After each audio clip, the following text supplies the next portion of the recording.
should be live. Are we live? We should be live. Yes, welcome Let's. people.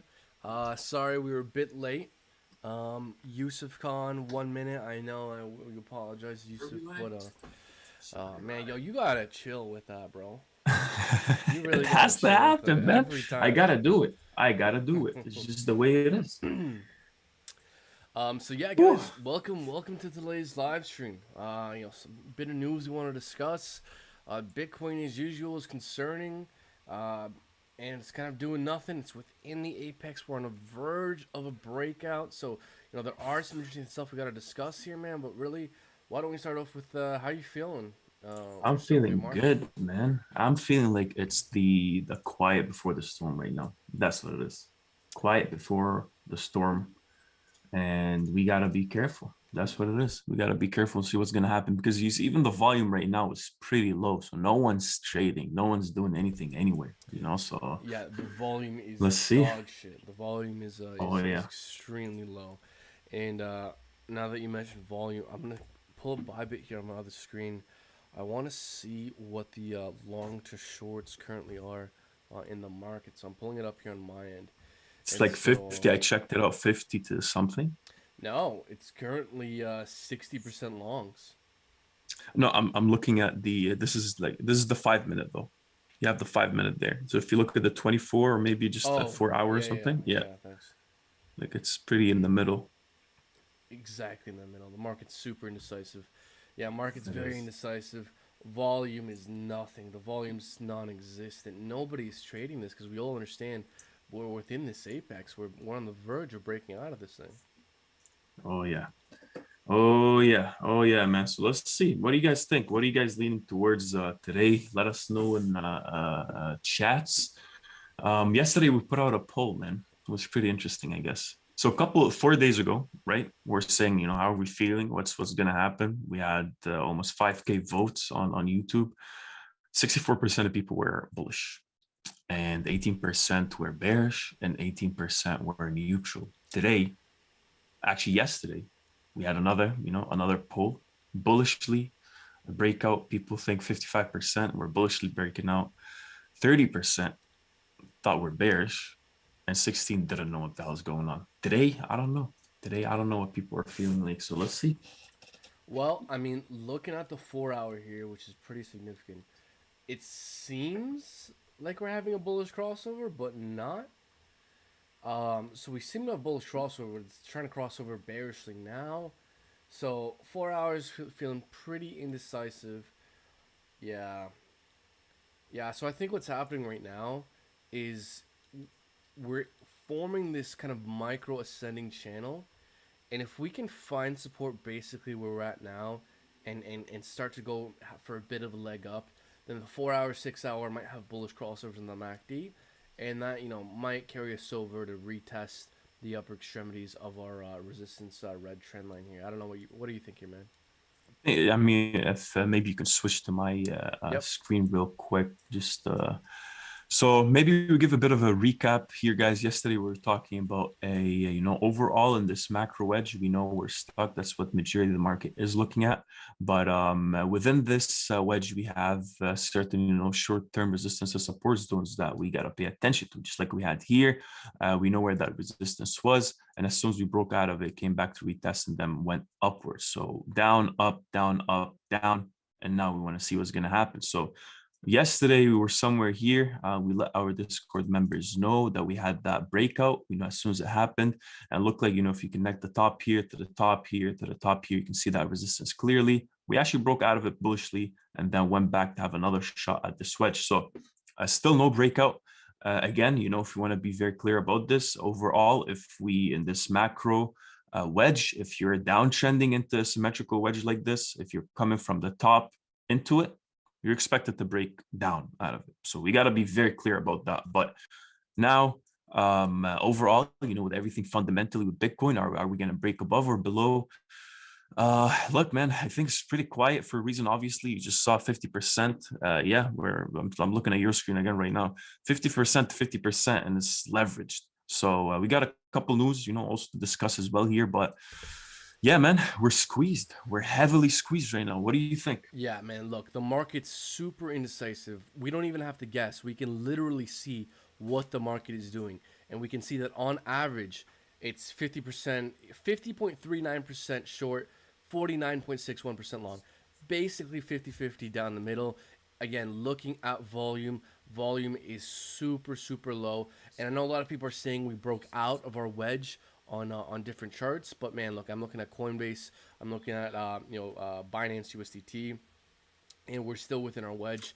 So guys, bottom line is we don't know what's gonna happen until we break out of this goddamn wedge, and it's going to happen soon this week. Yeah, man. Oh So, man. so just to describe a few of the things that are goings on here in the short term. So we got our macro wedge here, but also in the short term we have this kind of ascending channel. As well, we had kind of this trend line here that may act as support if we break down from our ascending triangle here in the short term. So we've got a few layers of support above us, but also we need to understand that we have clusters of volume at 36,100 and here at kind of 36,800 acting as resistance. So Bitcoin has a bunch of resistance above it. It's not going to be a fun time or an easy time getting up, but with no volume and the market split 50-50, the market is completely undecided, and so am I. I'll tell you guys what it would take for me to start leaning more bullish or bearish.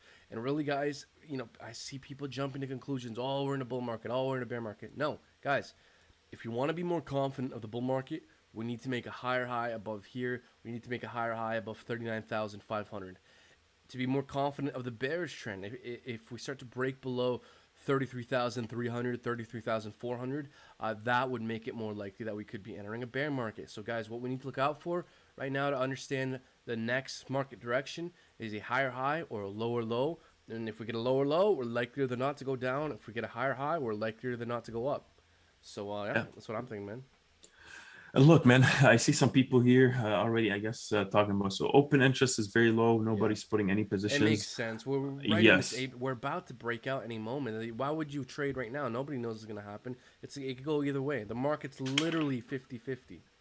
Yes, Yeah. yes, 100%. And that's what I wanted to also talk about. There's here that I know you also got some articles about some major news again that came from China. So we're going to discuss that. And there's also, so we're going to talk about those long versus the short positions that we have. There's some information from bybit. There's some information from Bitfinex that just gives us some sort of idea of what the market sentiment is. So we're going to talk about that. And guys, there's 86 people in watching right now. So thank you for being a part of this.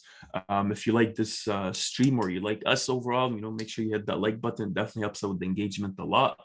And yeah, man, I mean, overall, what do you want to start with here? What do we got? What do you Um. think the most important thing we got to talk about Well, today? honestly, I want to mention these news stories. So there are some very very significant news stories that if the market wasn't as fearful as it was right now, would be like the biggest thing out there. So guys, we have had pretty big news stories. So Paraguay is hinting So you this. got to switch to your screen. Sorry about Yeah, I that. You am. got to switch to your screen. Yeah. Yeah, I am. Okay. Perfect. Yeah, Yeah. thanks for throwing me off. No, all good. My bad. Okay. No, I got it, man. I got it. It's not my Sure. first day. I've been Not first time at the rodeo. no, no, sir. That was good. So yeah, no, no, no. Look, just to before messing rudely interrupted me. I'm Guys, the for you. My bad. no, no, God no. I know. damn. I'm just kidding around. But no, guys, look, we got big news here. Paraguay is hinting. Uh, Minister of what? Anyways, guys, Paraguay is hinting that they may be looking to adopt Bitcoin as legal tender. This is a big deal because, as we all know, we've heard rumblings of how El Salvador is introducing legislation to adopt Bitcoin. And I don't think we have it pulled up, but they're also saying that they won't tax Bitcoin as capital gains. So very interesting. Look, if El Salvador does this, then this could be a thing. Now we're hearing about Paraguay. Next thing you know, some African country. Next thing you know, an Asian country. Next thing you know, it becomes a movement. So this could be a very very big deal. So some people are saying here, heads up, your mic volume is very low. I did increase the volume. Can you guys hear me now? Let me know if you guys can now hear me. Low volume on the mic, can't hear the other guy. Very low volume. Let me check on my end. Yeah. Do you want to check your audio? Very low. I did increase the volume. Can you guys hear me now? Let me know if you guys can now hear me. You should be good to go volume now. on the mic, can't hear the other guy. Very low volume. We should be My good. audio much better. On my end. Yeah, we're good. We're good. Okay, we should be good. Okay, guys. Yeah, sorry about that. Okay, so we're good now. We're good now. Perfect. All right, guys. So bottom line here is El Salvador looking to adopt Bitcoin. Paraguay looking to adopt Bitcoin. This is actually huge. How is nobody? I feel like the market really has not woken up to what's going on. Could you imagine if this news came out back when Bitcoin was at 50,000, 60,000, what that would have done to the market? It's only, like, for me, man, this should be enough for us to have a bullish breakout. This is giant news. The first time in history a country is moving to pass legislation to adopt Bitcoin. This is what Bitcoin was created for, to become a global reserve decentralized currency that's trustless. And you know what I think it is too, man? Yeah. I don't know what you think about this, but I think because like I guess besides those countries that are world leaders, right? Like the US, Russia, China, for example, they already have some very robust systems, and obviously they have their own interests and their own powers. But you also have those countries that don't really have, I think, they don't have that much of a robust financial system. So the use case of cryptocurrencies finds a very good corner, a very good place for them. Then they can actually see probably the benefit right away. So I think, like, just like you're saying, man, I think there's just first country to legalize, just say it's a legal tender, we can use it, or there's no, we're hinting towards no capital gains on it, just to kind of, favor the crypto movement into there.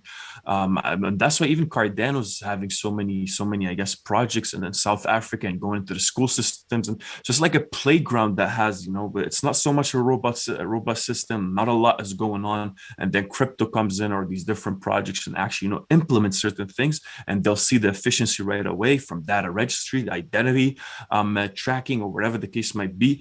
And man, I think we're actually somewhere right now at a turn point, like in history overall. There's some sort of financial revolution, and that's how overall it starts, man. So regardless of Bitcoin's price, to be honest, but yeah, man, it's very good news overall. Dude, we're finally seeing real adoption for the first time in history.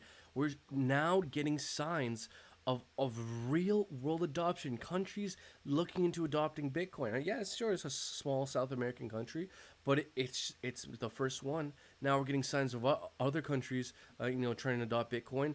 What's going to happen next week? What's going to happen next month? The Winklevoss twins said at the Bitcoin conference that there's 32 publicly traded companies holding Bitcoin on their balance sheet. What do you think is going to happen to that number? It's only going to go up.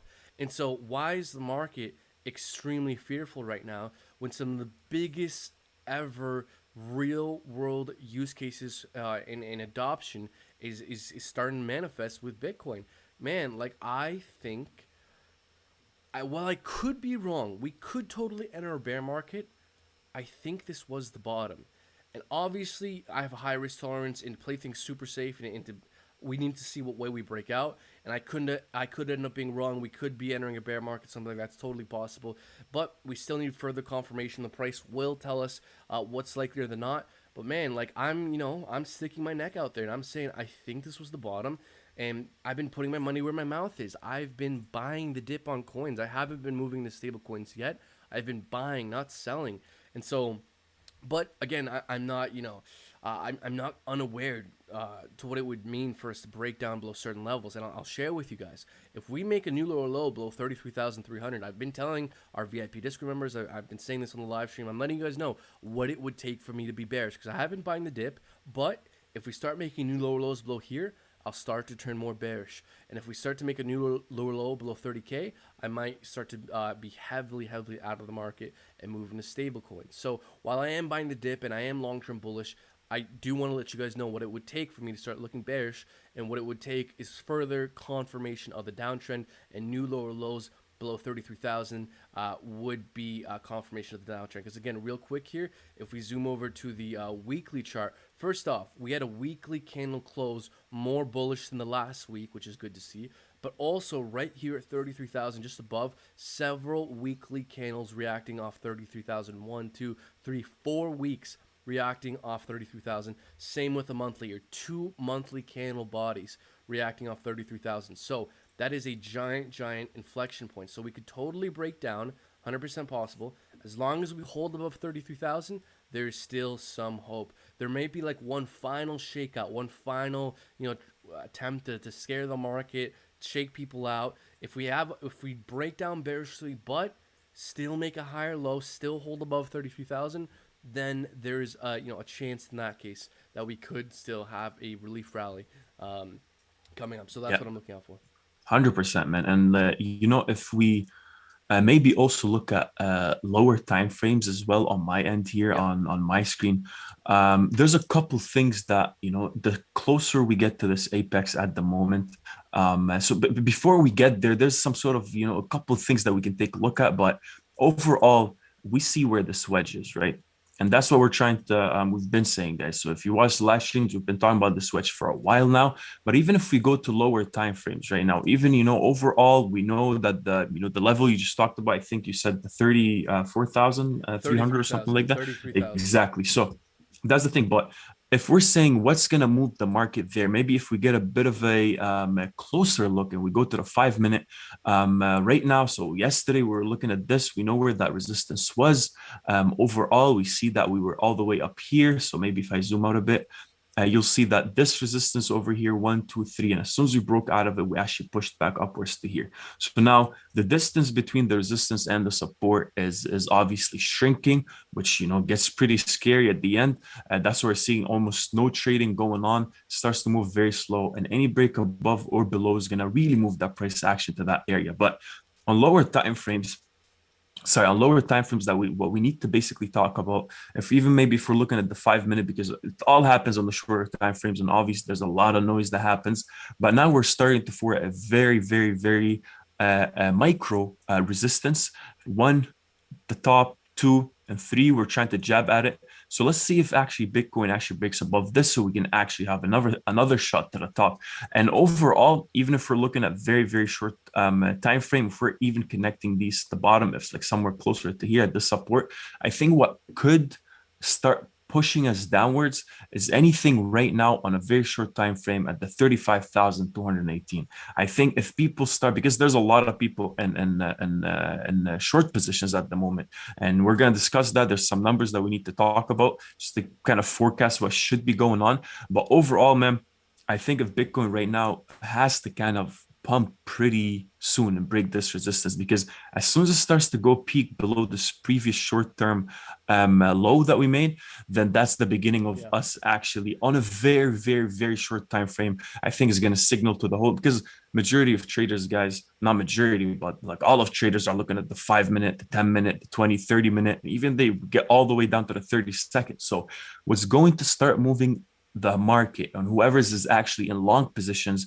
once we start seeing Bitcoin actually fail to hold this area, somewhere closer to 35,550, and then we continue to actually go down as a first stop to this area, 35,226. As soon as we start peaking below that, I think it's going to really push towards a lot more people actually trying to short it. And a lot of these over-leveraged traders, I guess, that are pushing towards a break to the top side are going to sell their positions. We're going to even move the price action a lot lower than that and keep pushing us down towards the 34,000. So what we need to maintain right now, since we're right here, think, man, 35,400 is a pretty, is something that I don't want Bitcoin to continue to fall below, because I really think it's going to catalyze that price action. So keep that in mind, guys. And this could happen pretty soon here. We're already downtrending on very short time frame. Bitcoin today is what? I think it's down. What are we looking at? Yeah, it's nice. It's like 33 percent down. So things are getting pretty squeezed, and yeah, man, we need to see what happens there. I got some things to talk about with these long short positions, but what do you think so far, man? Well, What are we looking at? Well, you're right about how a lower low, and it's slightly different depending what chart you look at. So I have Bitcoin USDT pulled up, and my number is slightly different, but it means the same thing. Different exchanges have slightly different prices, but basically, if we make a new lower low based off these kind of 3 weeks, we have a pretty clear trend line. If we break below the trend line, if we make a new lower low below here, I mean, we're so close to this apex. Any bearish confirmation, could really drive the price down. And guys, we could break out of this macro wedge any moment, any hour, any day. Here we have 2-3 days max before we break out. Likelier than not to break out sooner rather than later.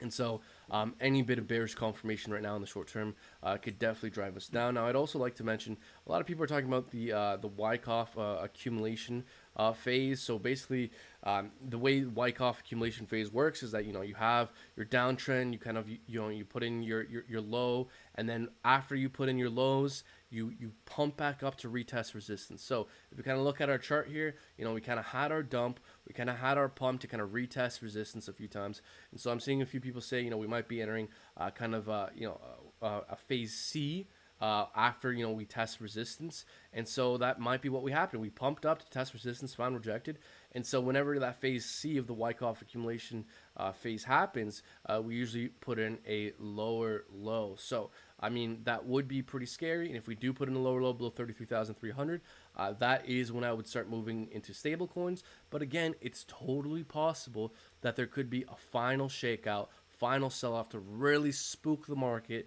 because if we make a lower low below here, that would really be concerning, and maybe afterwards there could be a chance of pumping. And also, just to share my opinions on why I think 30,000 is like the tipping point, at least for myself, as to when to call a bull or bear market. Because right now I don't feel confident calling a bull or bear market.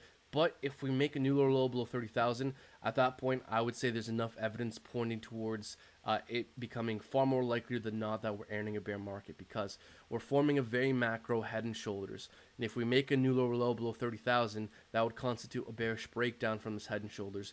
And the price target for that is bottomless. So, I mean, even starting to break below 33,000, it starts to look like a bearish breakdown from our head and shoulders. But 30,000, you can draw the neckline slightly differently. So I'm using 30,000 as kind of the last stand. The last stand for Bitcoin is 30,000. If we break down below 30,000, that's going to look like a breakdown from a head and shoulders. So if we break down below 30,000, I'm out. I'm moving to stable coins. Wrap it up, boys. Come back 2024, 2025, next bull run. Until then, as long as we hold above 30K, there is some hope that Bitcoin could recover. So that's what I'm looking out for, man. Yeah, no, I agree, man. I agree, and that's where we're sitting at, guys. We could still continue to remain in this range between the 36,000 and the 35,500 for a while. Not a while. I mean, like within the next day or so. But just the closer we get to the apex, the more sudden that movement is. And that's what we're trying to tell you. So basically, overall, the closer we get to a drop below these levels, at least right now 35,200 on a very, very, very short time frame, we might as well see that drop back down to the 34,400. And that's what Brendan is basically talking about right now. Is like we need to be careful of, we have some sort of strategy. You should have some sort of strategy to see how that might play out for you. I know a lot of people actually got into, because man, we got to understand, like a lot of people got in pretty recently to the market. Right. And that's what we need to continue to pay attention to. We've been looking at crypto for a while now. Yeah. A lot of people got in, they basically have the leverage with Bitcoin, got in all the way back at 10,000, 15,000, below the 20,000. Right now, a lot of people that actually got in, let's say even if we're saying somewhere, let's just say closer to what the 19,000 area was. Right now, a lot of people would still be, an 83% profit. So it makes sense why the market could stagnate. But in terms of people exiting the market, right, we already had that drop of 50%. Some people can remain in it. A lot of investors might be able to remain in it. A lot of corporations still remain to be in it. We know, we talked about Michael Saylor and Grayscale, man. Like, well, they had an entry price at what, 19,500 or something. They had like I'm not 6 sure. billion. So yeah, so that's the thing. They averaged out pretty early. So this is still something that could remain. We could remain stuck at this time frame, at this price, mid 30s for the next couple of days. But what I'm saying is, for the people that actually got on the top, and right now they're seeing their portfolio pretty down. Yeah, if you want to cut on losses, you're already down. If you want to cut on losses, then that's what we're trying to help you out with this, with those live streams, to show you that, look, if we break below this, you might continue to see, as opposed to you having some sort of, a 50% drop in your portfolio. You might, if this actually continues to go down, you might continue to see somewhere closer, to the 28%. That's something you got to keep in mind. But if it actually breaks above, then we expect, Bitcoin to continue to push back upwards to those higher levels, maybe somewhere close to the high 40s. Then you know what? Now you can think about, oh, you're in a bit of a more leveraged position, and you could be looking at redeeming some of those losses. So we're not trying to say that, hey, you should trade this right now. We're not saying, hey, yeah, sure, this is a lot of noise. Obviously, if you're in Bitcoin or crypto for the long haul, for the next 5, 6, 7, maybe 10 years, depending on what your horizon is, your time frame is, this probably doesn't, you don't really care about this much. But if you just, it's harder for someone to listen to us, I guess, talk when their portfolio is actually pretty down, right? So we take this seriously, guys, right? We don't want to tell you that this is what you should do and should not do. Obviously, you should do your own research, but there's some sort of strategy, and that's what day trading tells you. Reading the charts, that's what it tells you. If you drop below, if you can identify those key resistance and support levels, you'll know how the majority of the market reacts. Right now, we're looking at those levels right now. So, yeah, man. So, what do you think, if in terms of advice for people that have been low here and they dropped, they're still holding, and they don't know what to do? What would you say? Right. Okay. Well, first off, not financial advice, but if a friend, look, let's say, going back to my screen here, let's say a friend bought literally the top with Bitcoin, and it's like, what do you think I should do, man? I'm speaking to a friend here. I'd be like, well, first off, not financial advice, but what I'm doing is waiting for confirmation, because a lot of people love. I'm seeing so many people jumping to conclusions. It's a bull market. It's a bear market. No, we're in an apex about to break out. The market will tell us what is more likely and what is less likely. And getting bullish or bearish confirmation in the short term will tell us what's more and less likely. And so what I'm doing, the way I'm practicing risk management, given how unsure the macro state of the market is if we make newer lower lows, I will be taking profits. If we start to break below 33,000, I'm going to start moving in stable coins. And if we break below 30,000, I'm pretty much going to be fully out into stable coins. Let's say we break out bullishly. Our first major range of resistance is 41 to 42K, because that's where the 200 exponential moving averages on the daily and the 200 simple moving average on the daily. So if we break out bullishly from our wedge, 41 and 42K is our first major resistance. If we can get above that, then I think we're going to test this red resistance trend line. And what I'm saying is, I think depending what way we react off this red trend line, that will tell us whether we're likelier than not to be still in a bull market or entering a bear market. So if we do have a relief rally, which I do think is likely, and let's say we test this red trend line and find rejection, then that's, I think, would serve as confirmation of the bearish trend and make it more likely that we could see bearish continuation. It can make it more likely that we might be entering a bear market. But if we have a relief rally, break out bullishly, come back down, have a bullish retest, hold previous resistance and flip it into support, well, then in that case, the bull trend could continue. So if we make newer lows, I'm moving to stable coins. If we have a relief rally, I'm moving into stable coins. So you're right, man. A bullish breakout, could take us to the high 40s, maybe 50,000. There's some volume in kind of the high 40s, and there's resistance at 41, 42K. So from basically 40K to 50K, I'm going to be taking profits, because if we find rejection and go lower, then I'll have some money to buy the dip moving forward. Or if I sell into a relief rally and we break out further, come back down, retest, then I'll just buy back in on a bullish retest, and I can be more confident that the market could continue. So bottom line is, if we have a relief rally, I'm taking profits to buy back in on a bullish retest. If we start making lower lows, I'm taking profits to move into stable coins to buy back in, maybe in a bear market. So whether we have a relief rally or put in lower lows, I'm moving portions of my portfolio into stable coins to either buy the dip in a bear market or buy back into the market on a bullish retest. Yeah, I agree, man. I agree. And maybe if you're good here, I just wanted to give an example from when Bitcoin, before Elon Musk actually started getting into the scene and all that. Sure, your If we're screen. looking back, yeah. So on January, right? And even if you can see my screen, I don't know if you agree or not, but let's just take a look at what happened here, right?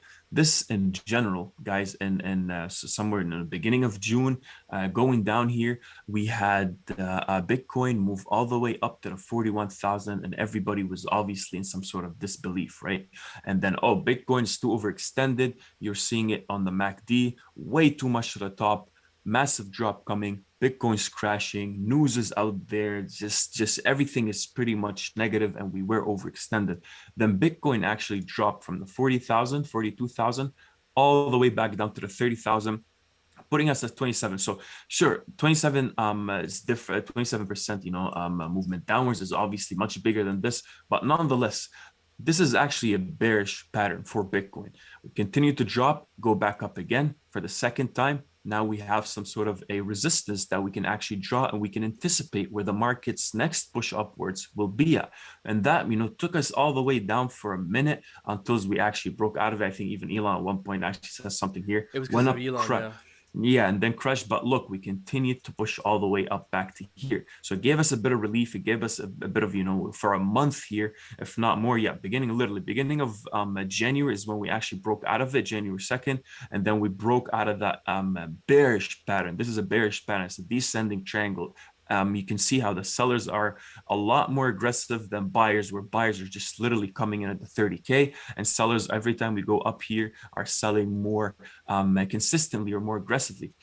So that could be a scenario that can actually play out here, because if we actually go back to these higher time frames, we could be stuck at the same thing. This could be a similar descending triangle, and having, this is a very, very critical level. The 30, what do we have at the breakout of this 34,000 is a very critical level where Bitcoin can do something like this, where we could actually get stuck in another descending triangle and for the next couple of months.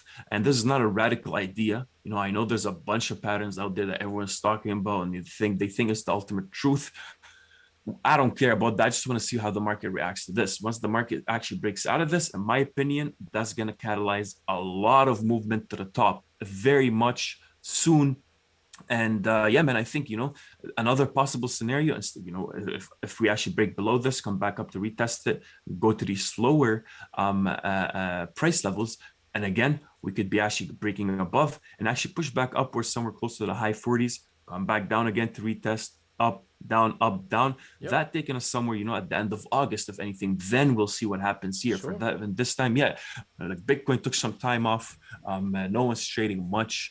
There isn't really much going on. And then as soon as we get there, maybe some of the regulations get clarified more and more, and then we'll see what happens here. So this is not a radical idea, man. It's not a radical idea to assume that there might be some sort of breakout somewhere around this. Bitcoin was too overextended already at the 41,000. What makes you think that this is not another breakout to the upside? Bitcoin's been doing that. It's been breaking out of bearish patterns to the upside. So I don't think it's too radical. But then again, we're smart. And we will need to see what the market tells us first, man. And that's what it is at the end of the day. Everybody can say their piece, everyone can advise or whatever, and tell you to go and trade it or swing trade it. And this is the biggest Bitcoin movement. We just want you to know that, just be smart and have that link. Use our bybit link so we can get a lot of money out of it, guys. But yeah, man. Yeah, no, man, no, you're right. Like, I think we're extremely overextended to the downside, and a relief rally is very, very sensible. Like, if we go back to my screen here, so right now we're looking at 2017. This was the 2017 blow off top, and this was the beginning of the bear cycle. So, few things here. Even when we were entering the bear market, we didn't just go down in a straight line forever. Just like you can't go up in a straight line forever, you go up and have a correction, you go down and you have a relief rally. We can see substantial move to the downside, relief rally, substantial move to the downside, relief rally. And so also, looking back at 2017, if we draw a trend line from all-time highs to the next lower high and extend it, we can see that eventually we fell, came back up to retest it, found rejection, and then that was the bear market, right? That was our bearish confirmation right here. We went back up to retest it, found rejection, and that was the bearish confirmation and confirmation of the bear trend. So, few things here.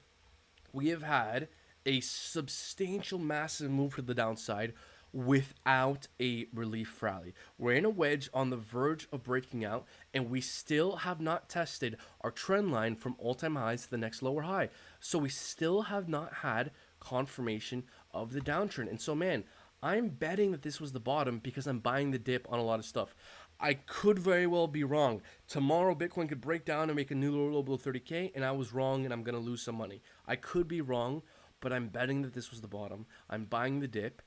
So if we have a relief rally or a lower low, either way, I'm taking some profits, moving to stable coins to buy back in on a bullish breakout of this trend line and a bullish retest. So, you know, that's honestly what I'm looking out for, man. Like, I don't think, just like you're saying, a relief rally, even if we're entering a bear market, a relief rally is very sensible. And even if we go back over here to the daily, bullish crossover in the daily MACD, when it's the most oversold we've ever been, quite substantial. Looking at the daily RSI, we're putting in higher highs, we're putting in higher lows. We're seeing macro bullish divergence when we're overextended to the downside. We're very oversold, seeing bullish divergence. Again, I don't think a relief rally is a radical idea when we're overextended to the downside and we're seeing bullish divergence as well. 100%. Also, I'll get off my bandwagon here in a second, but I do want to mention one last thing here with the daily RSI, because I want to tell you guys, and I keep mentioning this because this is going to be like the thing, and I'm going to be bragging about this to no end once it happens. So I want to share this with you guys before it happens. That way you can brag too once it happens. So guys, looking here at the daily RSI for Bitcoin, all throughout the cycle's parabolic growth, every higher high we put in coincided with a lower high on the RSI. Whenever you see this high time frame or low time frame, whenever you see higher highs in price action with lower highs in RSI, that's bearish divergence. That's classic. That's textbook. It's telling you the uptrend is weakening. It's losing strength, and eventually, we put it in enough lower highs. The uptrend gave out. And we had a massive correction. So we respected this trend line as resistance throughout the entire cycle's parabolic growth. So what I'm trying to say here right now is, while we can draw maybe a few layers of resistance here on our trend lines, the main takeaway that I'm trying to say here is, once we start to see bullish divergence above these trend lines, that's when Bitcoin will not only be done correcting, but ready to start breaking out. Because if we held this as resistance all throughout the cycle's parabolic growth, and we see bullish divergence after being very overextended to the downside, that's our cue that Bitcoin is ready to not only be done correcting, but explode. So if we just kind of move sideways within this thing, eventually break out and start making new higher highs on the RSI after a bullish breakout from this red trend line, I believe that's when Bitcoin breaks out of this trend line on the price action here, and that's when we can start to make new higher highs. So I don't know, do you agree with me there, man? Do you have any? No, I 100% agree, man. I 100% agree. That's what we've been saying. We don't think it's a radical idea to assume that there's some sort of breakup to the upside. That's what it is. And I think we're pretty clear about that. But then again, we're saying as well that might just be the complete opposite of what happens. Could be wrong. Today. Could So totally be wrong. These are all projections. We need to see what the market tells us. And we just need to let it speak first. And look, man, even if we're looking at those slower time frames right now, and guys, like we're gonna keep going. Yeah, we gotta keep going back and back to those slower time frames. I think it just gives you a bit of a idea of what should happen next. Right now, Bitcoin is at the lower level of that wedge.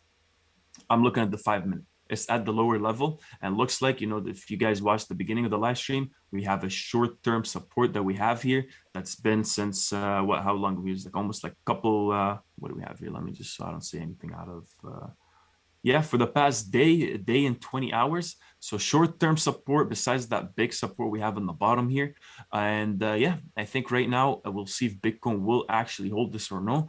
And it's just like how we were waiting for an apex all the way at the front here, at the lower time frames here, Bitcoin is currently trying to break above this resistance to see and go back to these higher levels, somewhere close to 36,700, and see if the breakout happens there. Because I think, man, right now we're at a point where the breakout can happen anytime. Yeah. Like I don't know if you agree, but I think right now is literally we are at the apex, so anything can happen at the moment. Yep. And we definitely do need Bitcoin to break above this right now to continue to move upwards and then go back up. Because right now, if Bitcoin actually breaks below the 35,500, we could probably even see it live, because this is happening as we speak right now, right? So this is even dropping as we speak. So yeah, anything below the 35,000 is gonna be the first support, 35,575. That's gonna catalyze that movement back toward the slower time frame, this bigger support, somewhere closer to 35,336. And if that doesn't hold, then we're most likely breaking down even below, going back down to the 34,000. So, you know, let's see how that plays out, if anything. But look, man, I know you got a couple more news stories there. If you want to talk about some of, what we have some news, I guess, from our friends on the east side there. Or what do we got? I do. But I also maybe before we delve into some news here, I just would like to throw out this one thing as well, which is I want to take a second, if you're okay with this. Let's go. The cycles with Bitcoin. And so, guys, look, Bitcoin has historically moved in 4-year cycles because of the halvings. Roughly every 4 years, the amount of Bitcoin being produced gets cut in half, and that's what has led to these kind of 4-year boom and bust cycles, bull market and bear market. And so while it's no guarantee that we continue to move forward in these cycles, but historically we have, so the cycles, I do believe, are likely to have some impact on the way the market moves moving forward, because that's how it's always moved historically speaking. While that may change, I do believe they will continue to play some influence. So according to the last halving, Bitcoin's likely to not top off until September, October this year. And given all the cycle indicators showing we have more room to the upside, stock to flow model predicting that we could have 100,000 Bitcoin this cycle, we often outperform the stock to flow model. That's another reason why I'm so dubious that this was the top, and why I'm really holding out hope, because the fundamentals never look better. Our cycle indicators give us plenty more upside. But let's assume we're entering a bear market. When's the next bull market likely to be? Well, I like to say 2024, 2025, because as we can see, based off every halving we've had historically, price action always picks up after the halving, because there's less supply of Bitcoin. Bitcoin's finite. Whenever there's high demand and low supply, price goes up. So that's why Bitcoin goes up. And so the next halving with Bitcoin is likely to be March 18th, 2024. So if you guys are holding solid altcoins, I mean, this is not financial advice, but worst case scenario, you just stake your Ethereum, you stake your Bitcoin until 2024, 2025, when the price action is likely to pick back up again. So let's say we do enter a bear market, 2022, 2023 is likely to be the bear market, and then 2024, 2025, things are likely to pick back up again. So worst case scenario, I'll hodl and I'll stake my Ethereum until 2024, 2025, when price action is likely to pick back up. So I just wanted to tell you guys that, even just give you guys a sense of how we've moved in cycles and when the next bull market's likely to be. Again, we've historically moved in these cycles based off the halvings, based off the next halving, price action. We're probably going to enter a bull market again, 2024, 2025. So just be aware of that. Yes, sir. Yeah. So guys, if you like the live stream so far, make sure you press that like button. If you're not subscribed, make sure you also subscribe to the channel. We're going live almost every day. We're going live. We've been going live. Oh, bro, we haven't missed a day since September 2020 when we started the channel. That is crazy. We haven't missed a single day. Man. Look at all of that commitment. Yeah. By the way, sorry. Go ahead. Sorry to interrupt you. You're forgiven. Go ahead. No. I would just say, man, look, there's 380 people watching. Only 60 likes. Come on, Let guys, you them know, gotta man. smash that like button. I mean, we're talking about Bitcoin right now, but we can talk about Ethereum, Cardano, Vechain, some projects we're looking at that do seem interesting. Maybe I can share a few things that I have been buying the dip on. So, guys, if you want us to keep going, if you like the channel, smash that like button, because just like we said, we've been live streaming, putting out videos every single day since September, sharing our thoughts on what we think is likely and less likely, the major support and resistance levels, breakouts, things we're buying the dip on, and just sharing our rationale. Not because we want you guys to follow what we do blindly, but our hope is, if we share the factors and the things that we're considering, you can do your own research and you become more knowledgeable and hopefully become more confident investors yourselves after you hear the things that we consider. So, folks, smash that like button. 380 people watching, only 85 likes. It's telling us the majority of you guys don't like the live stream, don't want us to keep going. So I don't know, man. Should we keep going here? I mean, I know Let's give him some time. I would say let's just give him some time. But look, man, I think right now, so there's on Coin Telegraph 4 hours ago, just some information, just on-chain metrics, and just to see where the market is sitting so far in terms of just the market sentiment. One important thing that came up, just to summarize what the market is doing. So bears better Bitcoin market sentiment as Bitfinex margin shorts surge 378%. So we have more short positions on Bitfinex and intraday, and it actually went up 378% in terms of those positions. So amount of Bitcoin that is actually betting on it going down. So just to summarize it, Bitcoin bulls should brace for a potential onslaught from bears as the number of margin shorts on Bitfinex jumps by a little over 378. And the reason why that was concerning is because the number of short margin positions on Bitfinex reached an intraday high of 6,400 Bitcoins this Monday, up more than 378% from its previous session low, which was on Sunday at 1,351 Bitcoins. So obviously Sundays or the weekends are pretty low in terms of volume. We understand that. We know where Bitcoin's sitting at right now. But the main reason why this was worrisome for some is the spike prompted some analysts to alarm about a potential price crash in the Bitcoin spot market, primarily because a similar wild Bitcoin shorts uptrend happened at the beginning of last month, which actually led the exchange rate down by almost $13,000 on May 19th. And this is exactly what happened here. May 19th, actually somewhere close to here, I believe. Yeah, this one right here, and and wow, I can't even see it. Let's just do this right here. By the way, your charts are. I said I'm gonna cut you off, but your charts are so pretty, man. I love this chart. The color, the purple, it works, look, man. It pops. Anyways, I don't know. I've been looking for the proper color combination for my eyes to see. I think this one's the only one. Doesn't it look great, guys? Like this purple, I love it. I gotta change my trading view to that. You guys are gonna make me blush, man. Come on, come on. Yeah, sorry to cut you off. But don't do it again. So again, though, on the other hand, right, what we gotta be keep in mind, we're taking both sides of the story, longs and shorts. So long margin positions, meanwhile, so Bitcoin longs, which is another Bitfinex data set that records the number of bullish margin positions, surged to as high as 44,000 Bitcoins. So overall, we have right now 6,000 some Bitcoins. This is 4 hours ago, 6,000 some, 6,400 Bitcoins betting on a short. On the other hand, in terms of longs, we have 44,000 that are actually betting on a long. That's by Monday morning. Things could have probably changed, which we're going to see if we can update this data. But this is as of today morning. So it appears that Bitcoin's long exposure remained higher than short exposure in totality, illustrating that the traders' direction of the least risk was to the upside.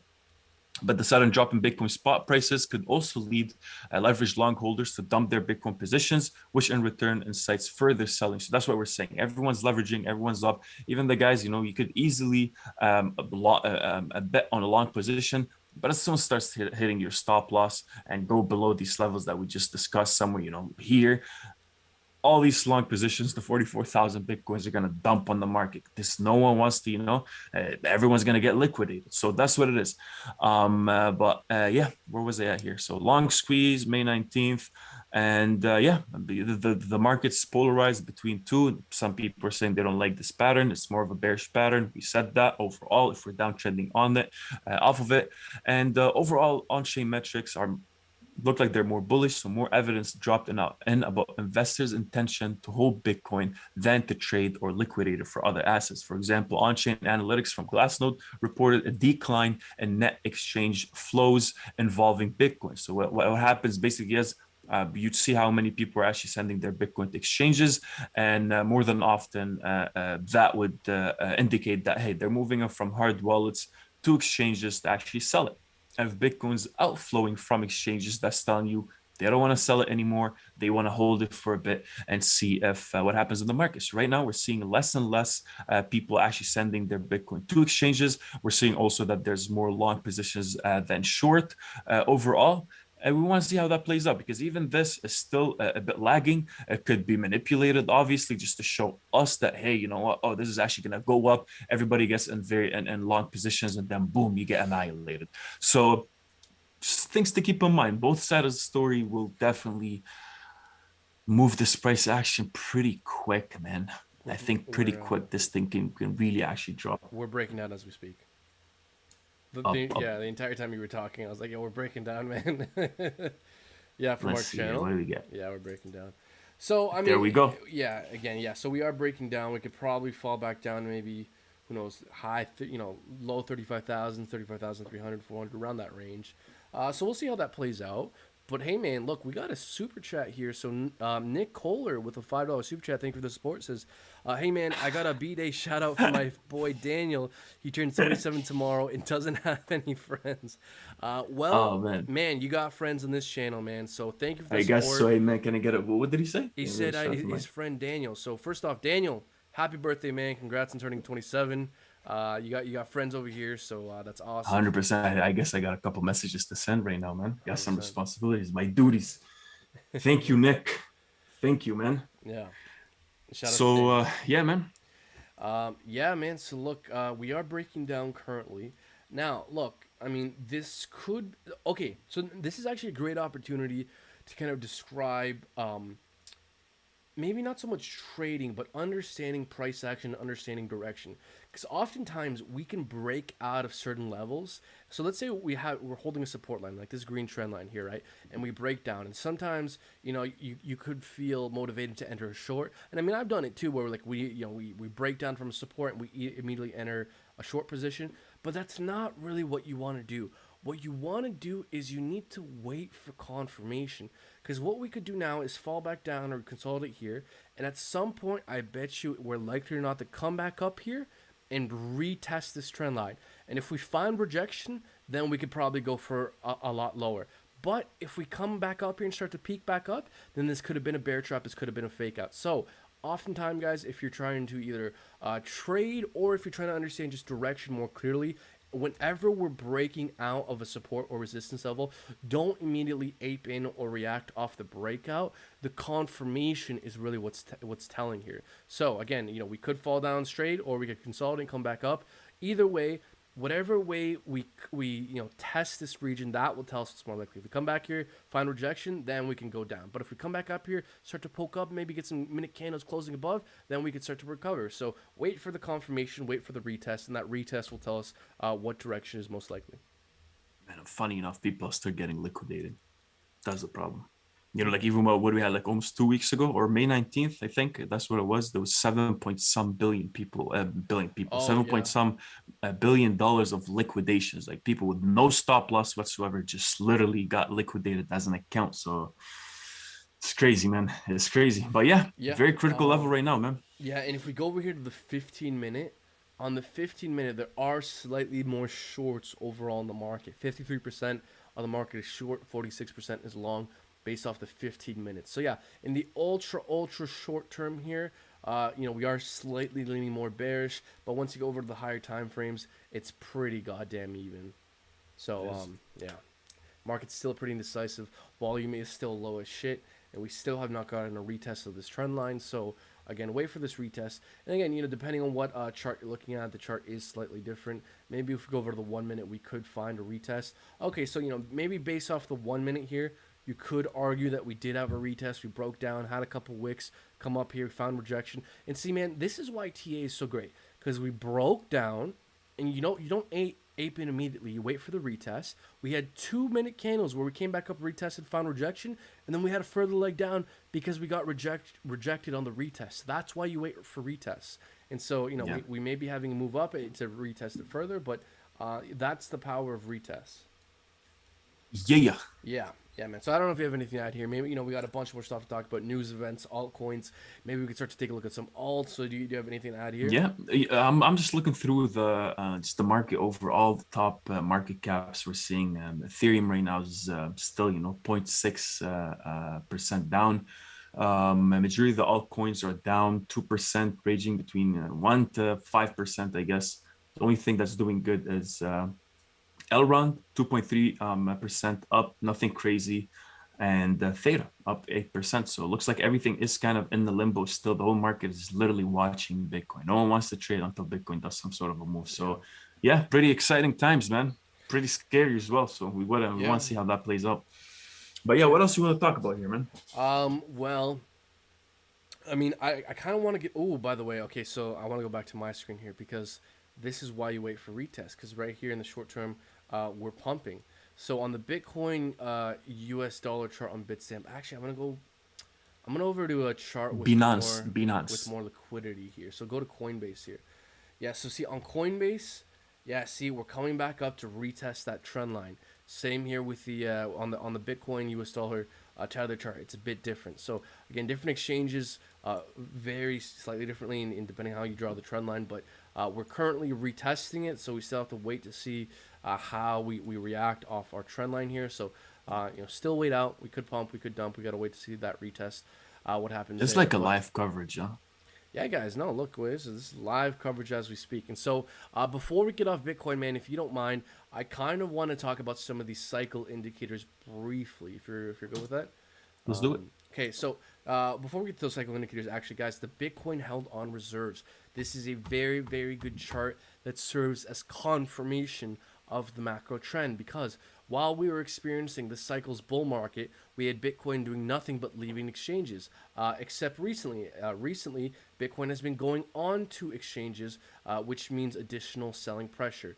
But as of late, we're seeing a bit of a... God, I hate these charts on Crypto Quant, man. The most basic. Such a bad chart. Crypto Quant, you have such terrible charts. Anyways, point being here, we had a bit of Bitcoin start to leave exchanges again, but now it's coming back in. So if we make a higher high or a lower low, that will tell us what the macro trend is saying. So if we see Bitcoin continually enter exchanges, that should tell us it's probably bearish for Bitcoin.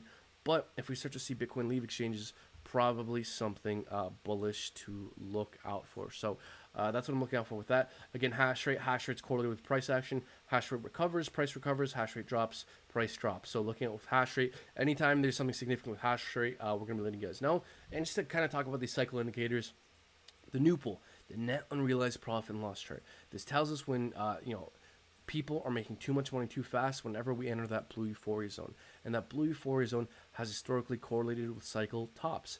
And we never entered that zone. So again, we got to consider the fundamentals. Fundamentals are great for understanding long term. And if we look at this chart and examine the fundamentals have never been better. US case has never been better. Demand's never been greater. Supply's never been lower. And the global reserve currency, the US dollar, they're inflating it into nothingness. The world needs a hedge. Bitcoin is that hedge. So for me, it just doesn't make sense that the cycle would prematurely or seemingly prematurely end early when these cycle indicators give us more room to the upside. And let's assume this was the bottom. This correction gave us more sustainable room to the upside. Because if we would have broken above 65K immediately, then we would have entered that blue euphoria zone, and that would have looked like a top. So given that we had this much of a correction, if we do recover, it will allow the recovery to have more sustainable growth to the upside, given that we've had a correction right now. So, potentially, silver lining there, or, I think that's the phraseology. Again, another chart. Realize HODL ratio, and feel free to jump in here at any point, man, if you have anything to bring up. But another chart, historically called cycle tops, never entered our resistance zone. Same with the reserve risk, never entered our resistance zone. Same with the Pure multiple, never entered our resistance zone. And if we look here at the stock to flow deflection model, which tells us how closely we're tracking the stock to flow, we're extremely underperforming the stock to flow model. And at cycle tops, we have blow off tops where we overperform the stock to flow model. So again, at the point of Bitcoin's greatest use case, does it make sense that we prematurely end the bull market seemingly early when the fundamentals have never been better? That's why I'm highly skeptical of this downtrend. And so while this massive 50 some odd percent correction with Bitcoin is extremely concerning, the fundamentals have never been better, and so that's why I'm highly skeptical of us entering a bear market. Yeah, 100%, man. Now we want to see if the market is looking at the same thing. I guess that's the main question. Yeah. All the stuff we're saying that's good and healthy for the market, we want to see if the market is actually ready for that movement upwards. And if not, then I guess it is the bear market. And that's that. So it depends on how long you want to stay in this, and it depends how what you're comfortable with, and what the risk, what your risk tolerance is. So yeah, and, man. I would also just say, fuck my skepticism. The market will tell us what's more and less likely. New lower lows makes it more likely we're entering a bear market. Higher highs makes it more likely that the bull market could continue. So my feelings, my intuitions, my gut, that doesn't matter. What matters right now is further confirmation of the trend, and the market will tell us what's more or less likely, because we will have a breakout, a definitive breakout from this wedge pattern in the very near future here. So that's pretty much all I have to say with Bitcoin. That's the same thing here. So guys, if you like this so far, make sure you like the stream, support us, helps with the engagement a lot. There's 440 people in, which is pretty good, I guess. Seeing some chats here, I guess some people are asking for 20K Bitcoin, which could definitely be a possible scenario. Other people are talking about there's no way this is the end of it. And so let us know what you think in the chats, guys, if that's something that you're looking into so far, and what are you feeling about the market. Every time we put a post or a poll on YouTube, there's a lot more, not a lot, but almost double the people on betting on Bitcoin breaking up bullishly. So let's see. But also let us know what kind of charts you want us to take a look at. Maybe, I don't know, you want to move to like Ethereum or something, or let's something else. Let's start taking a look at some altcoins, because man, Ethereum looks very, very interesting. So I see a couple people looking at in the chat here mentioning ICP. We can take a look at ICP. ICP is definitely an interesting one. So if you guys have any coin shout outs, just leave them in the comments. We can start to maybe take a look at some coins here. But yeah, man, let me know. Right now we're on my screen. Let me know if anything. Yeah, let's continue on yours. I'll just pull it up on my end too. Perfect. So while there's several ways to draw this, I think Ethereum's forming a bit of a wedge or a bit of an ascending triangle. I think from your end it was a bit more of an ascending triangle. Really, it just means the same thing. We have this trend line that's from this wick to this wick here, and we seem to have broken down bearishly. So what, man, the more I think about this, I don't even know how relevant this trend line is, because actually I do think it's pretty relevant. Yeah, I agree. I do think this is relevant, because see, if we just draw a trend line from this wick to these three and extend it, we can see that as soon as we broke down, this trend line that was previously resistance was the support is now acting as resistance. So I think it is relevant that we've broken down from this wedge. Although what I would add is hopefully, yes, okay, so these two EMAs, I think these two EMAs are one of the most significant EMAs to look out for understanding specifically Ethereum, and we're currently above them. So while it does seem like we're putting in these lower highs, and it does seem like we're maybe below our trend line here that was previously support, now acting as resistance, there are some reasons to be bearish about Ethereum. We are ultimately above what I believe are two of the most significant EMAs for ETH, which is bullish. Number one, this blue line.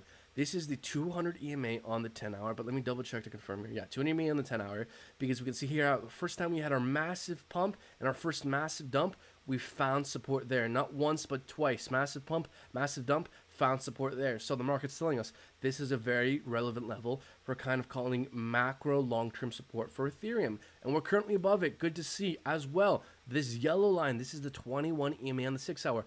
All throughout our uptrend, we held it as support. As soon as we started to break down from this EMA, that was the beginning of our downtrend. And all throughout our downtrend, we held it as resistance. So this yellow line, good for calling short-term price action. This blue line, good for calling long-term price action. The two of these, we're currently above, and that yellow line, we're currently reacting off of. As we speak on the 2-hour, we're currently holding it as support. So I think as long as ETH can hold above 2,700, then ETH has a chance of, maybe breaking out bullishly here and perhaps looking short-term strong. If we start to lose these two EMAs, if we start to break below kind of 2,600, 2,650, then Ethereum starts to look weak in that case. Yeah, man, I agree.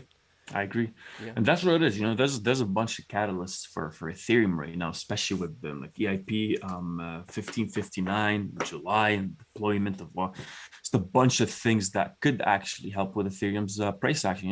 Look, everyone I've been seeing everywhere people talking about Ethereum flipping Bitcoin at one point, and sure, right, like. Are we going to see that soon, or when could that happen? We don't know yet.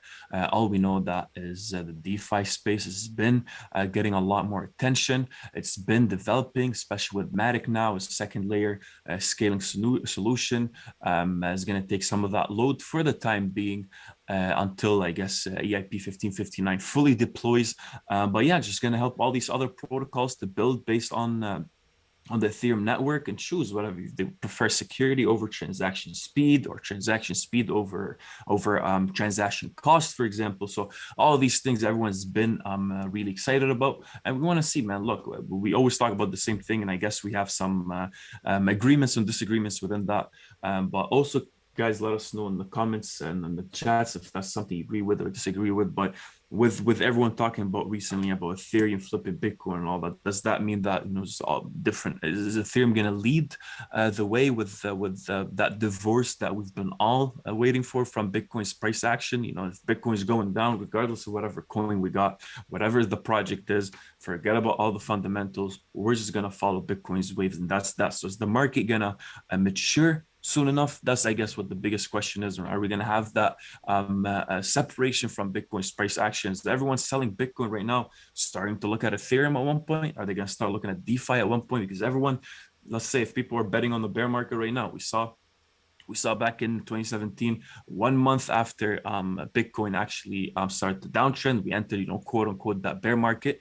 We had the altcoins continue to move up for almost like a month or a month and a half and actually blow up, because all these people that have all these investors, or the retail investors, or whatever the case might be, got out of their Bitcoin positions, got some cash, and are we going to look at altcoins soon enough here moving upwards? Obviously, with all these the time in terms of what Bitcoin is at right now. Couple that with the fact that Ethereum is EIP 1559 coming up, Cardano working on a bunch of stuff with deploying their smart contracts feature and all these different projects. What are you leaning towards, man? Would you think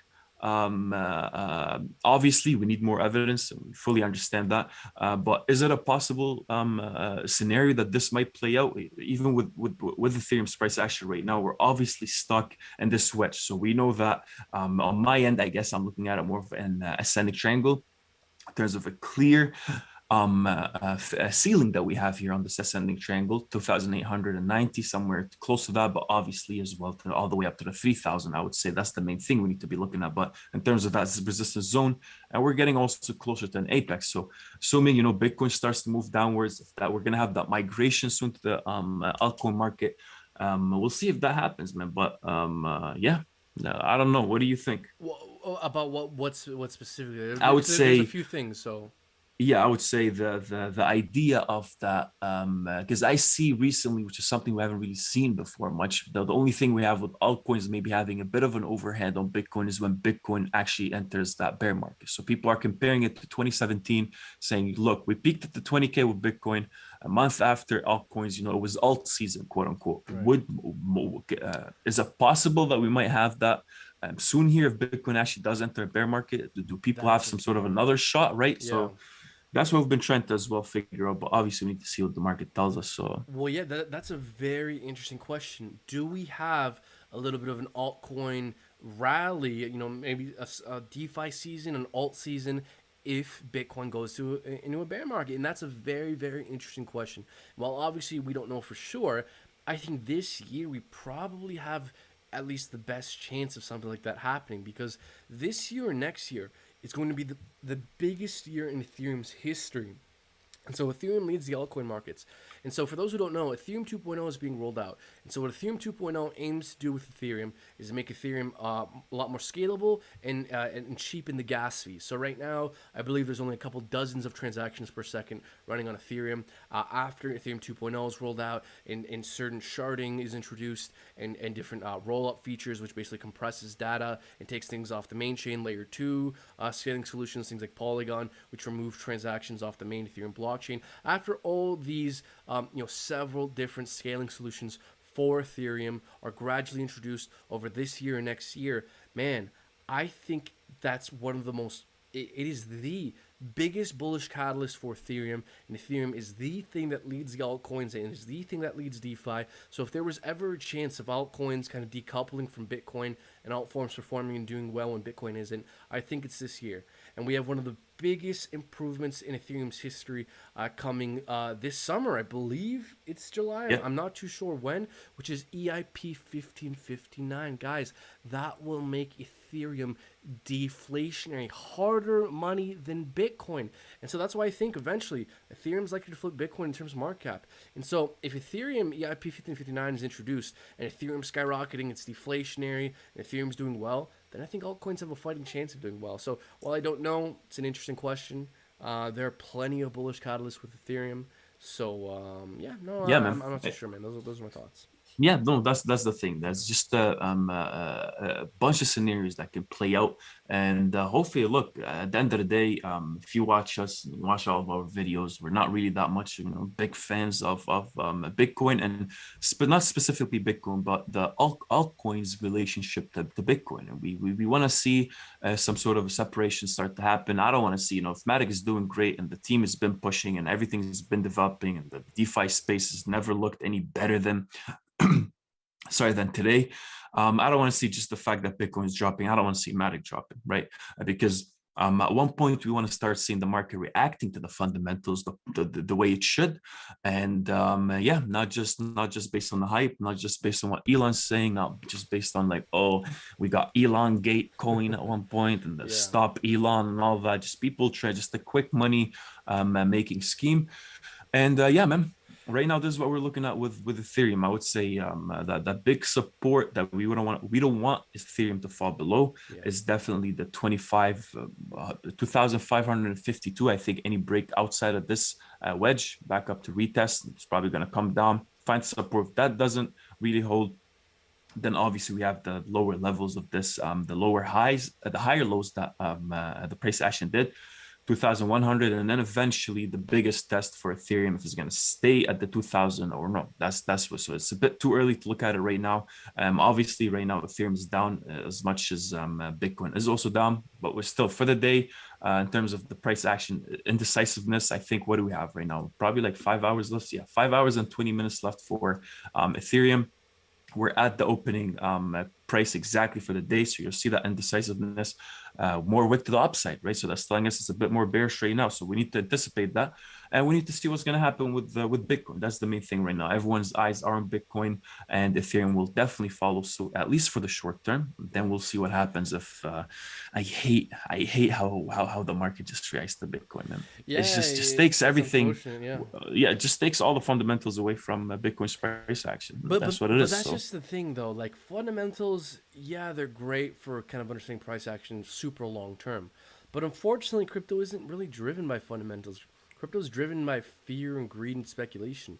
Now, Ethereum went from 400 to 4,000, not because of fundamentals. Well, yeah, arguably the fundamentals, but really it was speculation, especially with a lot of these altcoins. Like, these altcoins do 100x's. Yes, because fundamentals, but really also speculation. The greed. People understand the opportunity in the market, and so they speculate. They bet, and so when you have a highly speculative market driven by fear and greed, the market's highly sensitive to the feelings of the market. And so when we get ultra fearful, people have weak hands, people sell. These retail, they sell once things look weak. And you got to think, man, with these order books, there's constantly a steady flow of buys and sells and a ratio of buys and sells. And it honestly does not take that much money to start to flip the ratio of buys and sells at any given time to start looking more bearish. If just, if there's $1 million of buying and selling at any one moment, a couple $100 more of buying or selling is what it takes to move the price action. And so, guys, like these order books are so, well, not super thin, but they're pretty thin. And it doesn't take as much money as you think to move a market.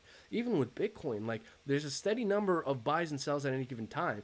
And all it takes is a little bit more on one side or the other to flip the ratio and for us to start moving. And so, guys, in the speculative driven market, we move in extremes. Every reaction is an overreaction. This market's driven by fear and speculation. And so while the fundamentals in the super long terms never look better, right now the market is fearful. But also, man, just understand, we're driven by fear and greed. And whenever the market's been historically this fearful, it has historically correlated with local bottoms. The last time the market was this fearful was back in March 2020. Sorry to cut you off, but you got to switch to your screen. Oh, thanks a lot. Oh, now it's thanks a lot, huh? No, I appreciate it. All right. No, I know. I was just being silly. But yeah, no. No, thanks for the heads up. So yeah, guys, no, we're looking at the fear and greed index here, okay?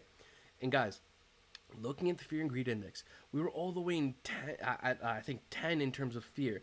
That means we were as fearful during this dump as we were back in March 2020 when the global pandemic first hit and the whole global economy shut down and we didn't know if this was the bubonic plague or something else. And the bottom of the bear market. So guys, the last time the market was this fearful was the bottom of the bear market, one of the biggest black swan events we've ever had.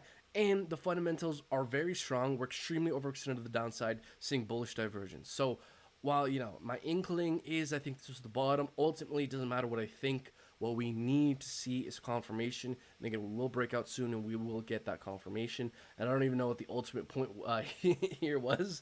But those are indeed my thoughts with Bitcoin. There you go. I forget what point I was trying to make. Indeed. What was I trying to say? I have no clue. Do you guys remember what this guy was talking about? Anyways, those are my thoughts, man. I don't know. No, that's. I think that's what it is, man. And we can only, I guess, speculate. That's pretty much it. Yeah, it's all. So, look, man, we have 460 people in watching us right now. 150 likes. Yeah, man. If you guys like the stream so far, make sure you smash the like button. I'm starting to sound like you, but it is what it is. Yeah. Smash the like button. It helps us out with the engagement a lot and helps this, just get shared more and more with the YouTube. So you know how YouTube works. Look, man, even some people were talking about. What'd you say?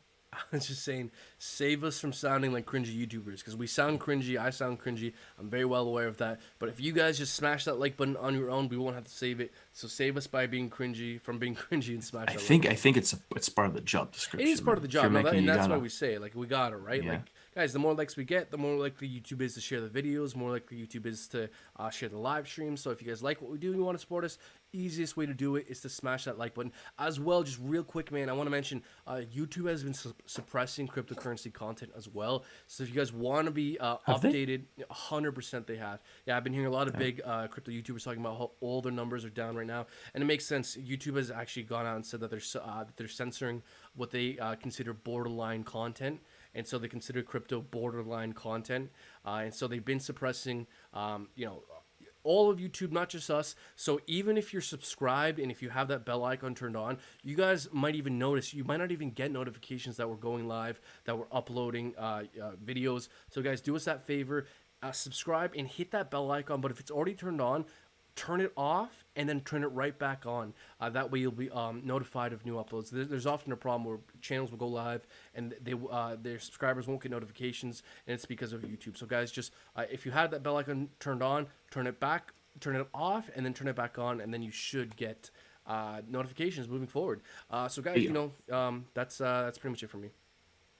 Let's move to Vechain, man. I see a lot of people talking about Vechain right now. Let's talk about it. Let's talk about it. So where's Vechain at here? You guys want to talk about Vechain or something else? I saw someone talking about Vechain. Yeah, I haven't. Vechain will make millionaires. I see some people. What are they saying here? The stream. I like the stream, but it sounds like that's if you overdo it 100%. Sure thing, man. No one would have thought Bitcoin jumped down to 30K. YouTube doesn't care about likes. Dank McDizzle says YouTube doesn't care about likes. I guess so. Losing dollars. Stop with Vechain. Yeah, I guess let's just look at Vechain here, man. You got it on my screen or on your screen? I see it up on your screen. Screen. Oh shoot. Okay. Do you want me to go my screen? I have it pulled up. Sure. Let's go with yours All right. first. So, for me, the main takeaway with Vechain is very simple because I keep being right about this, and I've been saying this for months at this point, and for months I've been right about this, which is this yellow line here, this 200 EMA on the 6 hour, has been the level to look out for with Vechain. If you've been following our channel for Are a you while, hitting your table? Are you hitting your 100%. desk? Yes, man. Because look, I've been saying it for months, and for months I've been right, guys. Ever since these levels over here, from back in February, January, I've been saying this level, this yellow line, 200 on the 6 hour, pump dump, stop dumping here, founder support here, pump dump, stop dumping here several times, several daily, 1, 2, 3, 4 times on daily candles, on daily wicks. We reacted off this level 3 times on daily wicks. We reacted off this level as support. Even during our first flash crash with Vechain, where did we stop crashing? Where did we find our support? Right on the 200 EMA on the 6 hour, the level that I've been continually mentioning for months. Even after kind of our second sell-off, we held support there for days. As soon as we broke below it, that was the beginning of a massive sell-off. And during our recovery, where are we finding rejection? Exactly the level that I've been mentioning for months is the most important level for Vechain, the 200 EMA on the 6 hour. So for me, to understand Vechain, it's quite simple. As long as we're below this EMA, we're looking bearish for Vechain. If we can get 1 or 2 daily candles closing above this, because see how we wicked above but just got rejected? No, we don't want to see wicks. We want to see a daily candle body. 1 or 2 close above this, basically 14.5 cents. Once Vechain get above 14.5 cents, Vechain could see 18 cents, 20 cents, and it could pump further. So if we want Vechain to be bullish, we need to get above this level. Definitely.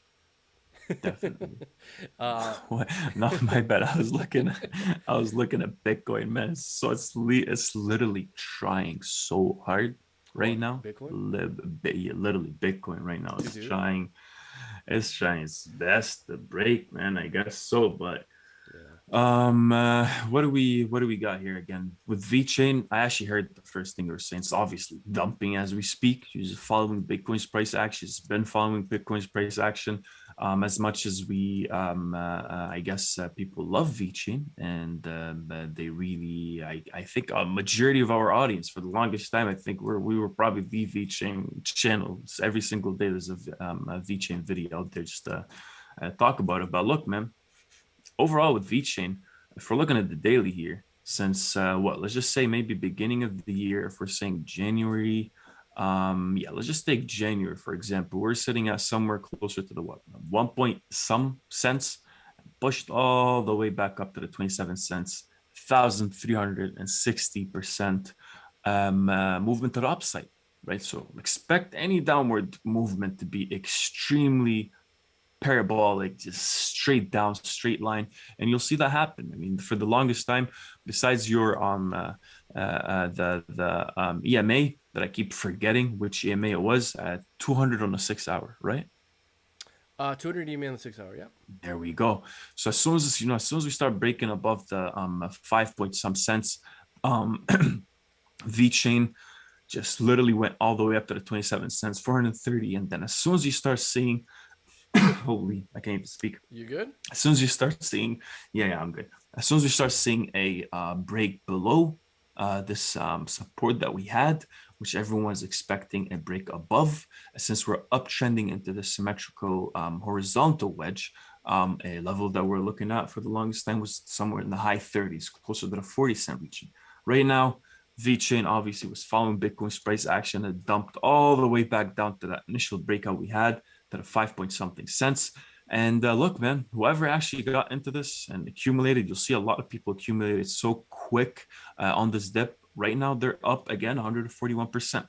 So for me to see where Vechain will drop, obviously we're taking a look at Bitcoin as well, but I can clearly see that Vechain is outside of that support for the time being. I don't know what you're looking at. I'm assuming you're looking at so calculated by trading view, Binance. What am I? Yeah, mine is looking. Yes, I guess mine is Binance.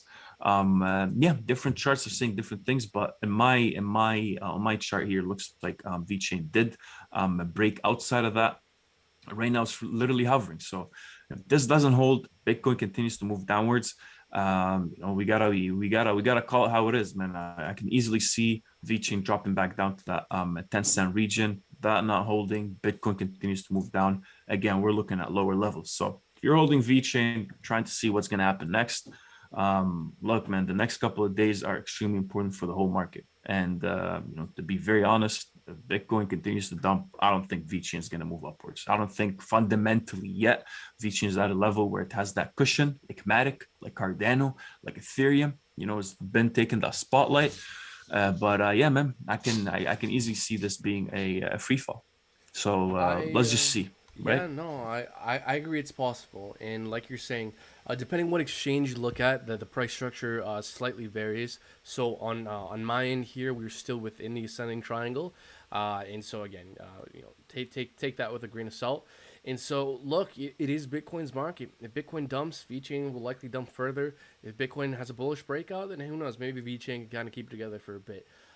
Also, VeChain is a retail trader's coin. So while I love VeChain, I do believe it's probably, while I don't think I have any like kind of hard numbers or anything solid to back this statement, but I do believe that VeChain is probably one of those coins that's highly, highly driven by retail and speculative hands, which one reason why I kind of speculate that is because of how substantially and how quickly we drop. And the quicker we drop, that's pretty much a telltale sign of retail, because retail has weak hands. And so see how we had kind of like an 83% drop here.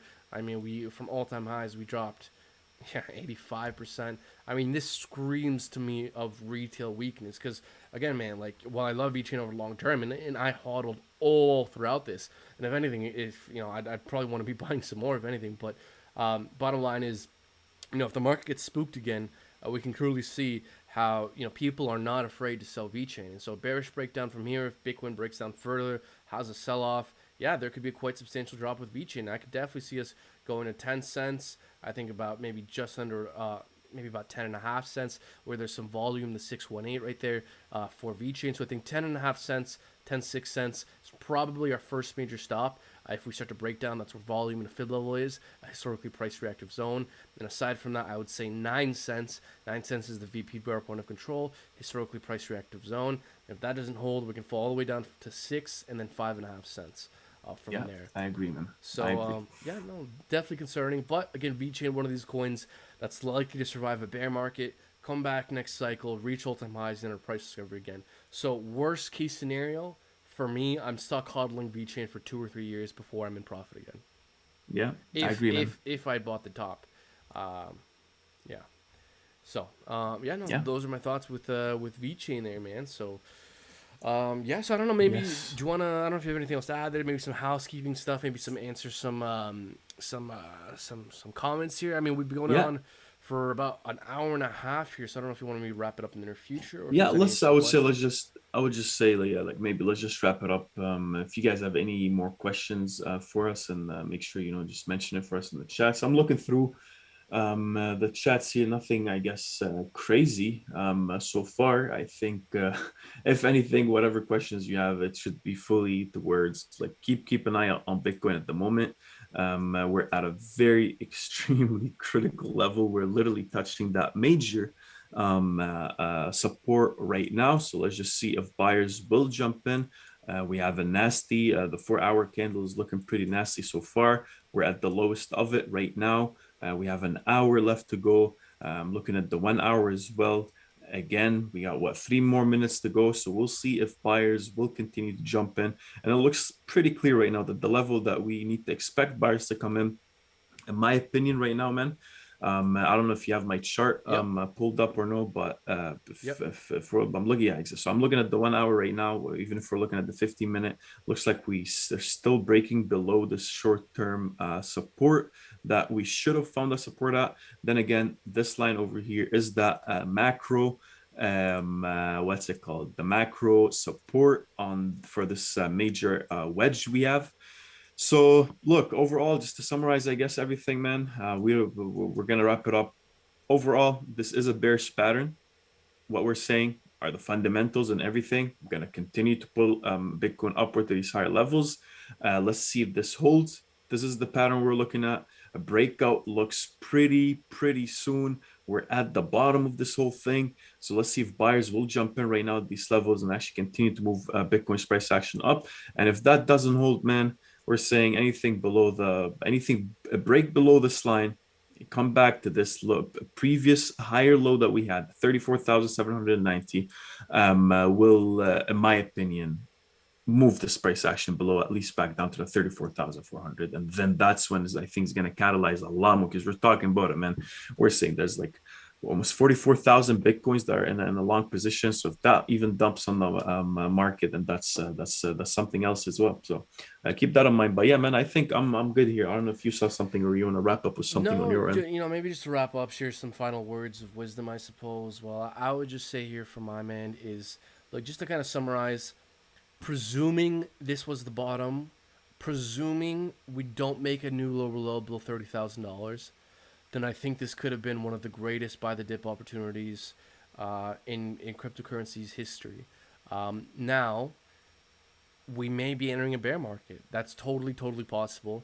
And again, guys, if you for the people in between tuning in a bit later, I would say fast forward to the beginning of the live stream where we delved heavily into what our thoughts are with Bitcoin, what it would take for us to start looking bullish or bearish.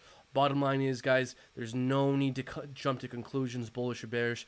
There's no need to talk about feelings and intuitions. The market will tell us what's more and less likely.